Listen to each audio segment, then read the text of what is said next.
In 1987, I was rejected twice as pastor of my old denomination after serving as associate pastor for 5 years.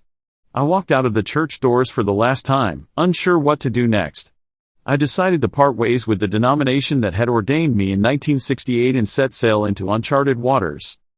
In the autumn of 1986, I participated in a church growth conference hosted by Dale Galloway's church, New Hope, in Portland, Oregon. The church had a membership of 5,000, many of whom were not previously affiliated with any church. They developed lay leaders, known as lay pastors, to carry out the ministry's work. The church relied on small groups dispersed throughout the Portland metropolitan area. I had the opportunity to establish a relationship with Dale Galloway during the conference.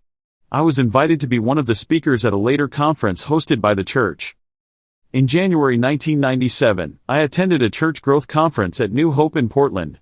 I was significantly impacted by Dale Galloway's church's outreach to the unchurched community there. I realized this was the type of church I would enjoy being a part of since the church's politics and cliques had previously turned me away.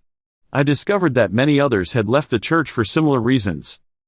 Their mission was to heal the hurting and build dreams while reaching out to the unchurched community, making the gospel attractive and understandable to them. During his busy schedule, Pastor Galloway took the time to meet with me privately and listen to my story about being rejected in my denomination. I was surprised he showed great interest as I shared my story. After I finished telling him about the hurt, rejection, and betrayal I faced, he gave me some advice. He suggested that I start a new church. Wow, I had never done that before, and then he told me he and his church would be a resource for me. I told Dale I needed time to think about his idea. Then I asked him if using the name New Hope and the mission statement Healing Hurts and Building Dreams was okay. He agreed that I could use them. I was amazed to see how my pains began to heal, and my hope was rekindled when I met Pastor Galloway. He gave me a vision for starting a new church in Olympia and also gifted me a copy of his book, Dream a New Dream, which is all about rebuilding a broken life. I learned from him that he had experienced rejection in his denomination due to his divorce, which his denomination said ended his ministry. Wow! God sure proved them wrong, didn't he? Dale Galloway, pioneering pastor and megachurch leader, passed into eternity on November 26, 2021, with his loving wife, Margie, by his side. I have shared the principles from Dale Galloway's book with many people. In January 1987, I met with a small group of 6 to 8 people and shared my vision for a new church. We met in the former Fireside Inn restaurant, now home to Emperor's Palace, a Chinese restaurant. The church would be called New Hope Christian Fellowship, catering to the unchurched in our community. Our mission is to heal hurts and build dreams. During the meeting, I shared that God had given me a vision for this new church. I said, God will lead people to us whose names we do not know today and whose faces we have not seen. On Easter Sunday, 1987, New Hope conducted its inaugural worship service at the Governor House Hotel in downtown Olympia. Following the service, the hotel hosted our Easter brunch in its restaurant, creating an unforgettable day for all attendees. I have a vivid memory of the first service at the hotel.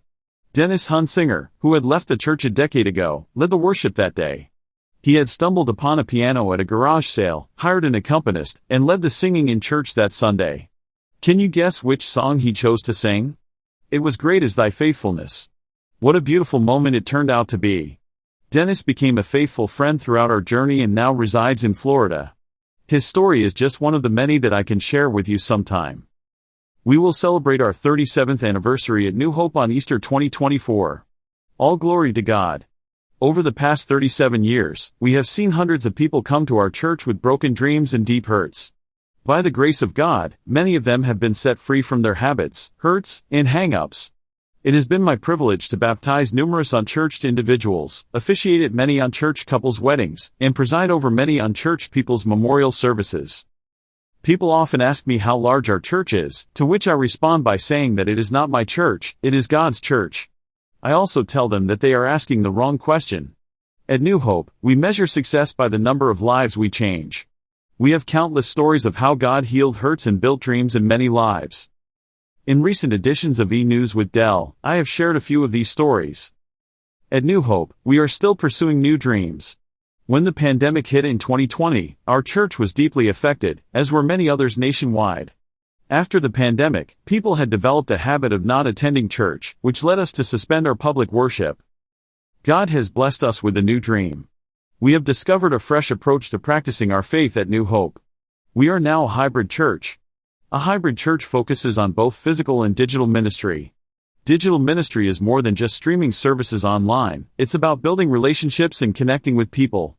A hybrid church measures success based on relationship building through connections, focusing on small group gatherings. Our weekly messages are shared as videos on our Facebook page and YouTube channel every Saturday at 7 p.m. Visit our website, newhopeolympia.com, to learn more. So, each week, I am still looking for that new face I haven't seen before and a new name I haven't known.